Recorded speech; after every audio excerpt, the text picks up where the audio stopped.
When you are 22, we see confusion as part of learning. When you are 42, confusion becomes very expensive. When you are 52, confusion becomes an experience for another person. Your life has become a curriculum. Somebody has copied your confusion as the template of their own life. And it means confusion is dangerous at that level. You can't afford to be confused. Confusion at a certain stage is not lack of the required information. So when you see some people that are confused at a particular stage, it is not because they lack the required information. Information is not the problem. It is everywhere in the 21st century. The problem is their unwillingness to decide.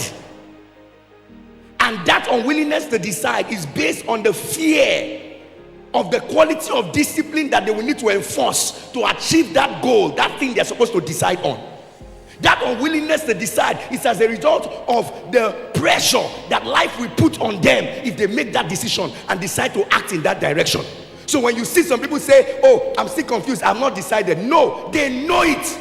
They are considering the pressure. They are considering the discipline that it will demand from them. They are considering the whole challenge that they will go through. But guess what? You see that pressure.